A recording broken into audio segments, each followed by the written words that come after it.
ವೀಕ್ಷಕರೇ, ಧಾರವಾಡದಿಂದ ಬೆಳಗಾವಿಗೆ ಬೈಪಾಸ್ಗೆ ಹತ್ತಿರ ಬರುವಂಥ ಧಾರವಾಡ ಅಗ್ರಿ ಯೂನಿವರ್ಸಿಟಿ ಆಪೋಸಿಟ್ ಇರುವಂಥ ಹೋಟೆಲ್ ಉದ್ಯಮಿ ಸಂಜು ಶರ್ಮಾರವರ ಶರ್ಮ ಡಾಬಾಗೆ ಇವತ್ತು ಮಂಗಳವಾರ ದಿನ ಟೈಮ್ 12:30ಕ್ಕೆ ಧಾರವಾಡ ತಹಸೀಲ್ದಾರದ ಶ್ರೀ ಹೂಗಾರ್ರವರು ಏಕಾಏಕಿ ಆಗಮಿಸಿ ಹೋಟೆಲ್ಗೆ ಬಂದು ಯಾವುದೇ ನೋಟಿಸ್ ನೀಡದೆ ಮಾಲೀಕರಿಗೆ ವಿಷಯವನ್ನು ಮುಟ್ಟಿಸದೆ ಹೋಟೆಲ್ನಲ್ಲಿನ ಎಲ್ಲ ಸಾಮಗ್ರಿಗಳನ್ನು ಮತ್ತು ವಸ್ತುಗಳನ್ನು ತಹಸೀಲ್ದಾರರ ಸಿಬ್ಬಂದಿಗಳಿಂದ ಹೊರಗೆ ಹಾಕಿಸಿ ಮತ್ತು ಹೋಟೆಲ್ಗೆ ಬೀಗ ಹಾಕಿಕೊಂಡು ಹೋಗಿದ್ದಾರೆ.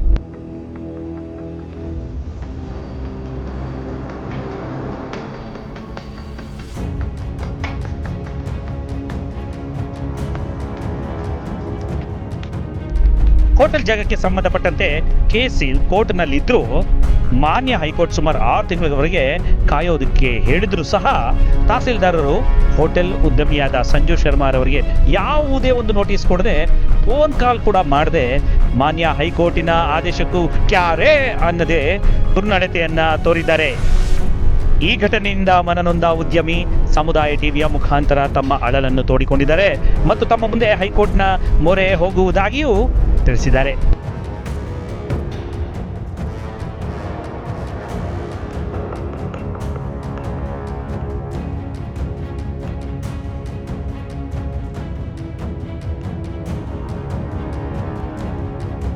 ಸಾವಿರದ 1985ರಲ್ಲಿ ಈ ಪ್ರಾಪರ್ಟಿ ಶರ್ಮಾರವರ ಖರೀದಿಗೆ ಪಡೆದಿದ್ರು ಮತ್ತು NA ಮಾಡಿಸಿ, ಕನ್ಸ್ಯೂಮರ್ ಮಾಡಿಸಿ, ಕಮರ್ಷಿಯಲ್ ಮಾಡಿಸಿ ಹೋಟೆಲ್ ಮಾಡುವುದಾಗಿ DC ಮತ್ತು AC ಹತ್ತಿರ ಪರ್ಮಿಷನ್ ಸಹ ತಗೊಂಡಿದ್ರು. ಹೋಟೆಲ್ನ ಬ್ಲೂಪ್ರಿಂಟ್ ಸಹ ರೆಡಿ ಮಾಡಿಸಿದ್ದಾರೆ.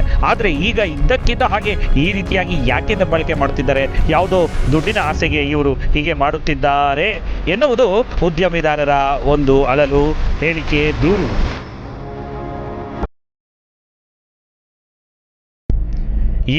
B4 ಗುಂಟೆ ಹೋಟೆಲ್ ಜಾಗ ಸಂಜು ಶರ್ಮಾ ಹೆಸರಲ್ಲಿದೆ.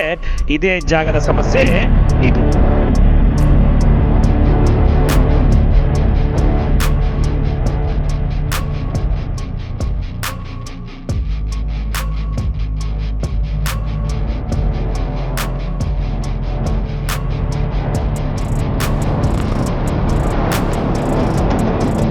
ಸಾವಿರದ 1985ರಲ್ಲಿ ನಿಂಗನಗೌಡ ಅಯ್ಯನಗೌಡ ಪಾಟೀಲ್ ರವರಿಂದ ಖರೀದಿಗೆ ತೆಗೆದುಕೊಂಡಿದ್ದಾರೆ. ವೀಕ್ಷಕರೇ, ಇಂಥ ದುರ್ನಡತೆ ತೋರಿದಂಥ ತಹಸೀಲ್ದಾರ್ ಅಧಿಕಾರಿಗಳು, ಸಿಬ್ಬಂದಿ ವರ್ಗ ಕೋರ್ಟಿನ ಆದೇಶವನ್ನು ಧಿಕ್ಕರಿಸ ಹಾಗೆ ಆಗುತ್ತದೆ. ಹಾಗಾಗಿ ಈ ವಿಷಯವನ್ನು ತಮ್ಮ ಮುಂದೆ ಪ್ರಸ್ತಾಪಪಡಿಸುತ್ತಿದೆ ಸಮುದಾಯ ಟಿವಿ. ಸಮುದಾಯ ಟಿವಿಯ ವೀಕ್ಷಕರೇ, ನಾವಿವತ್ತು ನಮ್ಮ ಧಾರವಾಡ ಮತ್ತು ಬೆಳಗಾಂ ರೋಡಿಗೆ ಹತ್ತಿರವಿರ್ತಕ್ಕಂಥ ಒಂದು ಶರ್ಮಾ ಡಾಬಾ ಅದರ ಹತ್ತಿರ ಮುಂದ್ಗಡೆ ಇದ್ದೀವಿ. ಕಾರಣ ಇಷ್ಟೇ, ಈ ಒಂದು ಹೋಟೆಲ್ನ 1985ರಲ್ಲಿ ಈ ಹೋಟೆಲ್ನ ಉದ್ಯಮಿಯವರು ಖರೀದಿ ತೊಗೊಂಡಿರ್ತಾರೆ. ಸೊ ಇವಾಗ ಪ್ರಾಬ್ಲಮ್ ಏನಂತಂತಂದರೆ, ಈ ಹೋಟೆಲನ್ನು ಇವತ್ತು ನಮ್ಮ ಧಾರವಾಡದ ಮಾನ್ಯ ತಹಸೀಲ್ದಾರರು ಬಂದು ಲಾಕ್ ಮಾಡಿಬಿಟ್ಟು ಒಳಗಡೆ ಇರ್ತಕ್ಕಂಥ ಎಲ್ಲ ಸಾಮಾನುಗಳನ್ನು ಹೊರಗಡೆ ಹಾಕಿ ಹೋಗಿರ್ತಕ್ಕಂಥದ್ದು. ಏನಕ್ಕಪ್ಪ ಅಂತಂತಂದರೆ, ಯಾಕೆ ಅವರು ಹೊರಗಡೆ ಹಾಕಿದರು ಅಂತ ಸೊ ಈ ಹೋಟೆಲ್ ಉದ್ಯಮಿದಾರರಾಗಿರ್ತಕ್ಕಂಥ ಶರ್ಮಾ ಅವರು ನಮ್ಮ ಒಟ್ಟಿಗಿದ್ದಾರೆ. ಅವ್ರ ಹತ್ರ ಮಾತಾಡೋಣ. ಸರ್, ಏನು ಸರ್ ಪ್ರಾಬ್ಲಮ್ ಇದು? ಸರ್, ಪ್ರಾಬ್ಲಮ್ ಏನಂತಂದ್ರೆ, ಈಗ ಕೋರ್ಟ್ದಿಂದ ಆದೇಶ ಆಗಿತ್ತು ರೀ. 6 ತಿಂಗಳ ಕಾಲಾವಕಾಶ ನಿಮಗೆ ಕೊಟ್ಟೇವಿ. ಆಮೇಲೆ ನಿಮಗೆ ಅದು ಆರ್ಡರ್ ಕಾಪಿ ಇಶ್ಯೂ ಆಕಿತ್ತು. ನೀವು ಅದರದ್ದು ಏನೈತಿ ಎಲ್ಲ ಡೀಟೇಲ್ ನೋಡಿ ಮುಂದಿನ ಕಾರ್ಯಾಚರಣೆ ಮಾಡಿರಿ ಅಂತೇಳಿ ಕೊಟ್ಟಿದ್ರು. 6 ತಿಂಗಳು ಇವರು ಕಾದಿಲ್ಲ. ಉಚ್ಚ ನ್ಯಾಯಾಲಯದ ಆದೇಶವನ್ನು ಮೀರಿ ಇವರು ಬಂದು ಕಬ್ಜೆಯನ್ನು ತೊಗೊಂಡ್ರು. ಆದ ನಂತರ ಆಮೇಲೆ ಅವ್ರಿಗೆ ನಾವು ಹೇಳಿದ್ವಿ, ರಿಕ್ವೆಸ್ಟ್ ಮಾಡಿದ್ವಿ, ಸರ್ ನಮಗೆ 6 ತಿಂಗಳ ಕಾಲಾವಕಾಶ ಕೊಟ್ಟರೆ ಅಂತೇಳಿ. ಅವ್ರು ಏನಂದ್ರೆ, ನಮ್ಮ ಕಡೆ ಏನು ಕಾಲಾವಕಾಶ ಇಲ್ಲ, ನಾವು ಈಗ ಬಂದು ಯಥಾಸ್ಥಿತಿನಾಗ ತೊಗೊಂಡು ಹೋಗಿಬಿಡ್ತೀವಿ, ನಮ್ಮ ಕೆಲಸ ನಾವು ಮಾಡ್ತೀವಿ, ನಮಗೆ ಡಿಸ್ಟರ್ಬ್ ಮಾಡೋಕ್ಕೆ ಹೋಗ್ಬೇಡ್ರಿ ಅಂತೇಳಿ ಹೋದ್ರು ಅವರು. ಓಕೆ ಸರ್, ನಿಮಗೆ ಈಗ ತಹಸೀಲ್ದಾರ್ ಬಂದು ಕಬ್ಜಾ ಮಾಡಿಕೊಂಡ್ರು ಅಂತ ಹೇಳ್ತೀರಿ. ಸೊ ಅವ್ರ ಜೊತೆ ವಕೀಲರು ಯಾರಾದರೂ ಬಂದಿದ್ರು? ಹೈಕೋರ್ಟ್ ವಕೀಲರು ಯಾರು ಬಂದಿರ್ಕಿಲ್ಲ ಸರ್. ಎಲ್ಲ ಕಾಲೇಜ್ ಸಿಬ್ಬಂದಿಗಳು, ಆಮೇಲೆ ತಹಸೀಲ್ದಾರ್ ಕಚೇರಿದ ಎಲ್ಲ ಸಿಬ್ಬಂದಿಗಳು ಬಂದಿದ್ದರು. ಎಲ್ಲರೂ ಬಂದು ಸಾಮಾನೆಲ್ಲ ಹೊರಗೆ ಹಾಕಿ, ನಮಗೆಲ್ಲ ಹೊರಗೆ ಹಾಕಿ, ಕೀಲಿ ಅದು ಹಾಕ್ಕೊಂಡು ತಮ್ಮ ಕೆಲಸ ಮಾಡಿಕೊಂಡು ಹೋಗಿಬಿಟ್ರು. ನಾವು ಅವ್ರಿಗೆ ರಿಕ್ವೆಸ್ಟ್ ಮಾಡಿದ್ರು ಅವ್ರು ರಿಕ್ವೆಸ್ಟ್ ನಮ್ಮ ಅಕ್ಸೆಪ್ಟ್ ಮಾಡಲಿಲ್ಲ. ಅದಕ್ಕೆ ನಮಗೆ ಘಾತ ಆಗೈತಿ. ಯಾಕಂತಂದ್ರೆ ಯಾವುದೋ ಒಂದು ವಿಷಯ ಇರಲಿ, ಫಸ್ಟ್ ನೋಟಿಸ್ ಕಳಿಸ್ತಾರೆ. ಯಾವುದೇ ರೀತಿಯಾದಂಥ ನೋಟಿಸು ಕಳಿಸಿಲ್ಲ, ನಮಗೆ ಇಂಟಿಮೇಷನು ಮಾಡಲಿಲ್ಲ, ನಮಗೆ ಯಾವುದೇ ರೀತಿಯಾದಂಥ ಅವ್ರು ಇನ್ಫಾರ್ಮೇಷನು ಕೊಟ್ಟಿಲ್ಲ. ಸೀದಾ ಬಂದರು. ಬಂದ ತಕ್ಷಣ ಒಳಗಡೆ ಹೋಗಿ ಸಾಮಾನೆಲ್ಲ ತೆಗಿಸಿ ಲಾಕ್ ಹಾಕಿ ಹೋಗ್ಬಿಟ್ರು ಸರ್. ಕೋರ್ಟಿದ ಆದೇಶ ಪ್ರಕಾರ ನೋಡಿದ್ರೆ ಕೋರ್ಟ್ನವ್ರು ಏನಂತಾರೆ, ನಿಮ್ಮದು ಗೆಜೆಟ್ ಕಾಪಿ ಆಗಕ್ಕೆ 6 ತಿಂಗಳ ಟೈಮ್ ಹಿಡಿತೈತಿ, ಗೆಜೆಟ್ ಕಾಪಿ ಆದ ನಂತರ ಏನೈತಿ ನೋಡಿ ಅದರದ್ದು ಪರಿಶೀಲನೆ ಮಾಡಿರಿ ಅಂಥೇಳಿ ಆದೇಶ ಮಾಡಿತ್ತು ಸರ್ ಡಿವಿಷನಲ್ ಬೆಂಚ್ದಾಗ. ಅದರದ್ದು ಆದೇಶದ ಆರ್ಡರ್ ಕಾಪಿ ಇಶ್ಯೂ ಆಗಿತ್ತು ಸರ್. ಆದರೆ ಇವರು ಇನ್ನೂ ಅದರದ್ದು ಕಾರ್ಯಾಚರಣೆ ಏನು ಮಾಡಲಿಲ್ಲ. ಸಿಂಗಲ್ ಬೆಂಚ್ನಾಗ ಕಾರ್ಯಾಚರಣೆ ಮಾಡಿದ್ದನ್ನು ತೊಗೊಂಡು ಬಂದಾರು. ಅದನ್ನು ಅವರು ಎಕ್ಸ್ಪಾಂಡ್ ಮಾಡಿದ್ರು ಟೈಮು. 4 ವಾರ ಏನು ಕೊಟ್ಟಿದ್ರು ಅದನ್ನು ಎಕ್ಸ್ಪಾಂಡ್ ಮಾಡಿ 6 ತಿಂಗಳದ್ದು ಕಾಲಾವಕಾಶ ಕೊಟ್ಟರು. ಅದ್ರೊಳಗೆ ಬಂದು ಇವರು ಅದರದ್ದು ಆದೇಶವನ್ನು ಉಲ್ಲಂಘನೆ ಮಾಡಿ ತಮ್ಮ ಕಾರ್ಯಾಚರಣೆ ಎಲ್ಲ ಮುಗಿಸ್ಕೊಂಡು ಹೋದರು. ಈಗ ಇದಕ್ಕೂ ಮೊದಲು ಈಗ ನಿಮಗೆ ಯಾವುದೇ ರೀತಿ ನೋಟಿಸನ್ನು ಕೊಟ್ಟಿಲ್ಲ? ಯಾವ ಪೊಲೀಸರು ತಹಸೀಲ್ದಾರ್ ಜೊತೆಗೆ ಬಂದಿಲ್ಲ, ಯಾವ ವಕೀಲರೂ ಬಂದಿಲ್ಲ, ಯಾರು ಬಂದಿಲ್ಲ ಸರ್. ಬರೀ ತಹಸೀಲ್ದಾರ್ ಮಾತ್ರ ಬಂದು ಇಲ್ಲಿ ಏಕಾಏಕಿ ಒಮ್ಮೆ ಈ ರೀತಿ ದಬ್ಬಾಳಿಕೆಯನ್ನು ಮಾಡಿರ್ತಕ್ಕಂಥದ್ದು. ಹಾಗೆ ಮಾಡಿದ್ದಾರೆ ಸರ್. ಅಂದರೆ ಯಾವುದೇ ರೀತಿ ಕೋರ್ಟ್ ಆದೇಶ ಇಲ್ಲದೇ ಬಂದಿದ್ದಾರೆ, ದಬ್ಬಾಳಿಕೆ ರೀತಿನೇ ಸರಾಸರಿ ಕೋರ್ಟಿಂದ ಉಲ್ಲಂಘನೆ ಮಾಡ್ಯಾರ ಸರ್. ಅವರು ಕೋರ್ಟಿಂದ ಆದೇಶವನ್ನು ಪಾಲನೆಯನ್ನು ಮಾಡಿಲ್ಲ. ಯಾಕಂತಂದರೆ ಕೋರ್ಟ್ನವರು ಈಗ 4 ವಾರ ಅವಧಿ ಕೊಟ್ಟ ನಂತರ ನಾವು ಅಪೀಲಿಗೆ ಹೋದ್ವಿ. ಅಪೀಲಿಗೆ ಹೋದ ನಂತರ 6 ತಿಂಗಳ ಕಾಲಾವಕಾಶ ಕೊಟ್ಟರು ಅವರು. 6 ತಿಂಗಳ ಕಾಲಾವಕಾಶ ಕೊಟ್ಟ ನಂತರ ಅದರದ್ದು ಏನೈತಿ ಏನಿಲ್ಲ ಎಲ್ಲ ಸರಾಸರಿ ನೋಡಿದ ನಂತರ ನನಗೆ ಗೊತ್ತಾಗೋದು ಅದು. ಅದಕ್ಕಿಂತ ಮುಂಚೆನೇ ಇವರು ಬಂದು ಇದನ್ನೆಲ್ಲ ಮಾಡಿ ಹೋಗ್ಬಿಟ್ರು. ಹಾಂ ಸರ್, ಈಗ ಇನ್ನೊಂದು ವಿಚಾರ, ಈಗ ಈ ಹೋಟೆಲ್ಲು ನೀವು 1985 ಒಳಗಡೆ ನೀವು ತೊಗೊಂಡಿದ್ದೀನಿ ಅಂದರೆ ಈಗ ಖರೀದಿ ಪೇಪರ್ಸು ನಿಮ್ಮ ಹೆಸರಲ್ಲಿ ಅದಾವೆ ಸರ್. ಆಮೇಲೆ ಇನ್ನೊಂದು ಇದು ಹೋಟೆಲ್ ಮಾಡ್ಕೋತೀವಿ ಅಂತ ಕಮರ್ಷಿಯಲ್ ಇದು ಮಾಡಿಸೋದಿಲ್ಲ, ಕಮರ್ಷಿಯಲ್ ಪ್ರಾಪರ್ಟಿನ ಐತೆ ಸರ್, ಎಣ್ಣೆನೂ ಮಾಡಿದೈತೆ ಸರ್, ಬ್ಲೂ ಪ್ರಿಂಟ್ ಐತೆ ಸರ್, ಕಮಿಷನರ್ ಆಫೀಸಿಂದ ನಮಗೆ ಆದೇಶನೂ ಆಗಿತ್ತು ಸರ್, ಖರಾಬ್ ಜಮೀನು ಐತಿ ನೀವು ಬಳಸ್ಬೋದು ಅಂತೇಳಿ ನಮಗೆ ಅವ್ರು ಪರವಾನಗಿನೂ ಕೊಟ್ಟಾರ ಸರ್. ಕೊಟ್ಟ ನಂತರ ನಮ್ಮ ಕಡೆ ACDC ತಹಸೀಲ್ದಾರ್ ಕಡೆಯಿಂದ ಪರ್ಮಿಷನ್ ಐತೆ ಸರ್. ಆಮೇಲೆ ನಮಗೆ ಕಾರ್ಪೊರೇಷನ್ದವರು ಪರ್ಮಿಷನ್ ಕೊಟ್ಟಿತ್ತು ಸರ್, ಬ್ಲೂ ಪ್ರಿಂಟ್ ಕೊಟ್ಟೈತಿ, ನಕಾಶಿ ತೊಗೊಂಡೈತಿ. ತೊಗೊಂಡ ನಂತರ ನಗರಾಭಿವೃದ್ಧಿ ಕಡೆಯಿಂದ ನಮಗೆ ಅವರು ಆದೇಶ ಕೊಟ್ಟಾರ ಸರ್. ಟ್ಯಾಕ್ಸು ತುಂಬಿಸ್ಕೊಂಡಾರ ಸರ್. ತುಂಬಿಸ್ಕೊಂಡಿದ್ದ ನಂತರ ಪ್ರತಿ ವರ್ಷ ನೀವು ಟ್ಯಾಕ್ಸ್ ತುಂಬ್ತಾ ಇದ್ದೀರಿ? ತುಂಬ್ಕೊಂತನೇ ಬಂದೇವು ಸರ್. ಟ್ಯಾಕ್ಸದ್ದೇನು ಪ್ರಾಬ್ಲಮ್ ಇಲ್ಲ.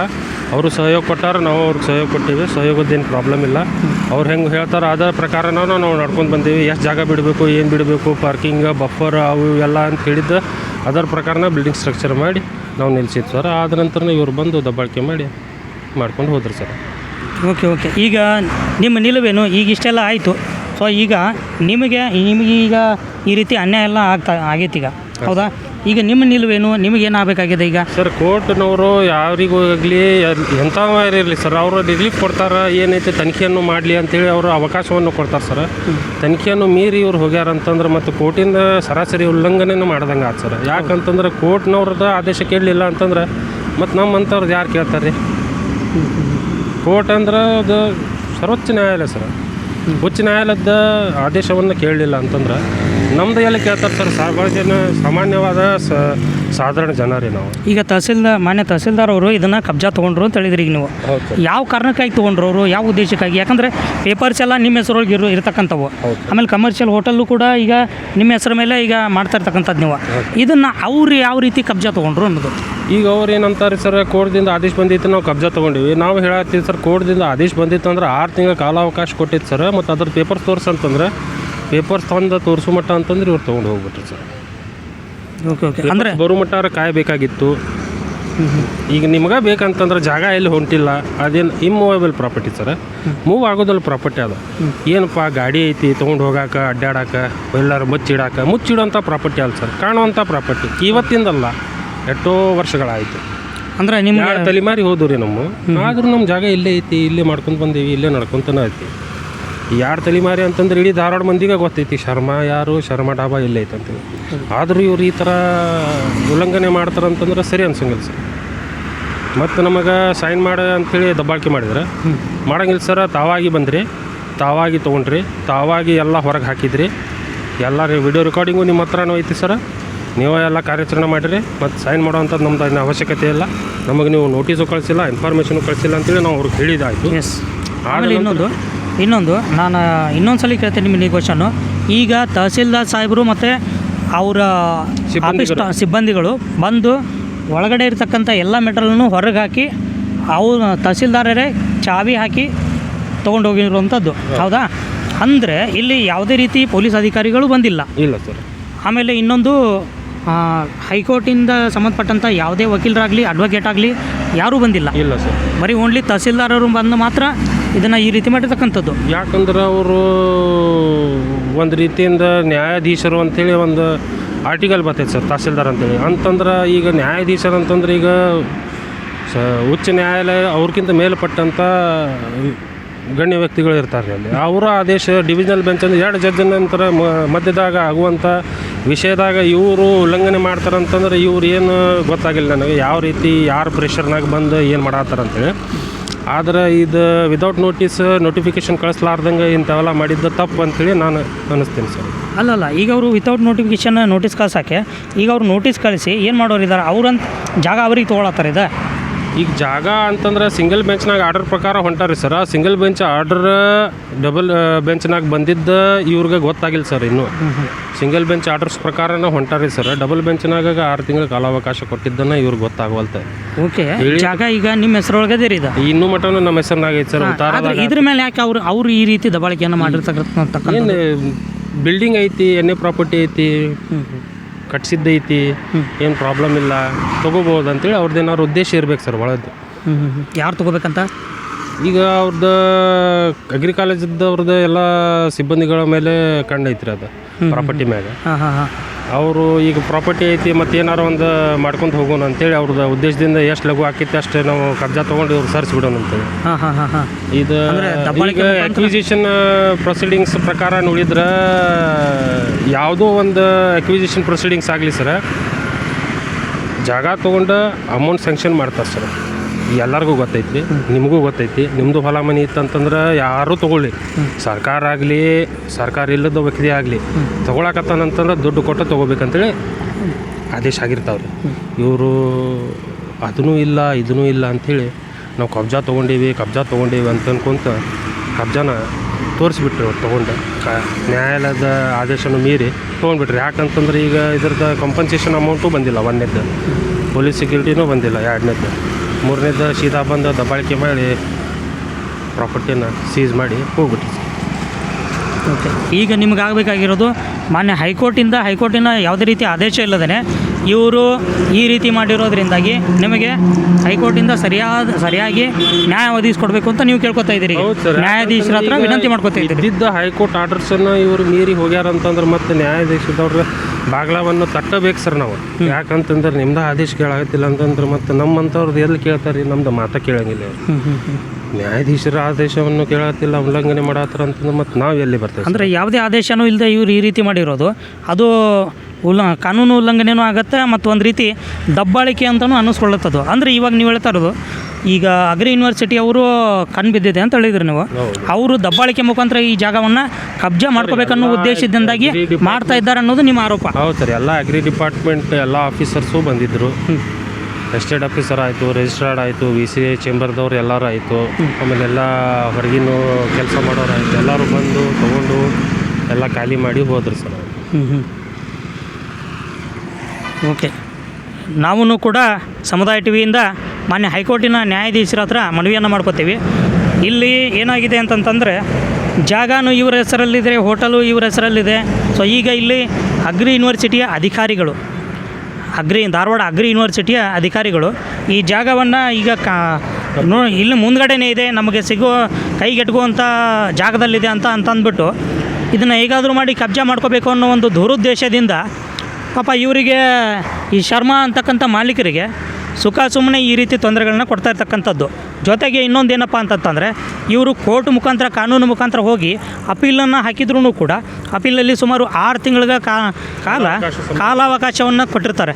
ಅಷ್ಟಾದ ಮೇಲೂ ಕೂಡ 6 ತಿಂಗಳನ್ನು ಕಾಯ್ದೇನೆ ಆಮೇಲೆ ಇನ್ನೊಂದೇನೆಂದರೆ ಧಾರವಾಡ ತಾಲೂಕು ತಹಸೀಲ್ದಾರರು ಹೂಗಾರ್ಸರು ಕೂಡ ಯಾವುದೇ ರೀತಿ ಒಂದು ನೋಟಿಸನ್ನು ಕಳಿಸ್ದೆ, ಕೋರ್ಟಿಂದನೂ ನೋಟಿಸ್ ಇಲ್ಲದೆ ಯಾವುದೇ ರೀತಿ ಒಂದು ಅವರ ಪೇಪರ್ ತೋರಿಸ್ತೀವಿ ಅಂದ್ರೂ ಕೂಡ ಅವರ ಪೇಪರ್ಸನ್ನು ಕೂಡ ನೋಡ್ದೇ, ಯಾವುದೇ ರೀತಿ ತನಿಖೆ ಮಾಡ್ದೇ ಏಕಾಏಕಿ ಸುಮ್ಮನೆ ಯಾವುದೇ ವಕೀಲರು ಇಲ್ದೇ, ಪೊಲೀಸರು ಇಲ್ದೇ ಏಕಾಏಕಿ ಸುಮ್ಮನೆ ಬಂದು ಒಳಗಿರ್ತಕ್ಕಂಥ ಸಾಮಾನುಗಳನ್ನೆಲ್ಲ ಹೊರಗಡೆ ಹಾಕ್ಬಿಟ್ಟು ಒಂದು ರೀತಿ ದಬ್ಬಾಳಿಕೆ ಮುಖಾಂತರ ಇದನ್ನ ಸಾಮಾನೆಲ್ಲ ಹೊರಗಡೆ ಹಾಕ್ಬಿಟ್ಟು ಹೋಟೆಲ್ನ ಕೀ ಹಾಕ್ಕೊಂಡು ಹೋಗಿರತಕ್ಕಂಥದ್ದು. ಸೊ ಇವರಿಗೆ ಬೇಕಾಗಿರೋದೀಗ ಇವರು ನ್ಯಾಯಾಧೀಶರ ಹತ್ರ ಮನವಿ ಮಾಡ್ಕೋತಾ ಇದ್ದಾರೆ, ಹೈಕೋರ್ಟ್ನ ನ್ಯಾಯಾಧೀಶರ ಹತ್ರ ನಮಗೆ ಸೂಕ್ತವಾದ ಕಾನೂನಿನ ಸೌಕರ್ಯ ಬೇಕು ಮತ್ತು ನಮಗೆ ಕಾನೂನು ಮುಖಾಂತರ ನಮಗೆ ನಮ್ಮ ಹೋಟೆಲ್ನ ವಾಪಸ್ ನಮಗೆ ಕೊಡಿಸುವಂಥ ಕೆಲಸ ಮಾಡಬೇಕು. ನಾವು ಯಾವುದೇ ರೀತಿ ಅನ್ಯಾಯದ ಪ್ರಾಪರ್ಟಿನ ತೊಗೊಂಡು ಯೂಸ್ ಮಾಡ್ತಾಯಿಲ್ಲ, ನಮ್ಮ ಹತ್ರ ಲೀಗಲ್ ಎಲ್ಲ ಡಾಕ್ಯುಮೆಂಟ್ಸ್ ಇದ್ದಾವೆ ಅಂತ ಅವ್ರು ಓಪನಾಗಿ ಹೇಳ್ತಾ ಇದ್ದಾರೆ.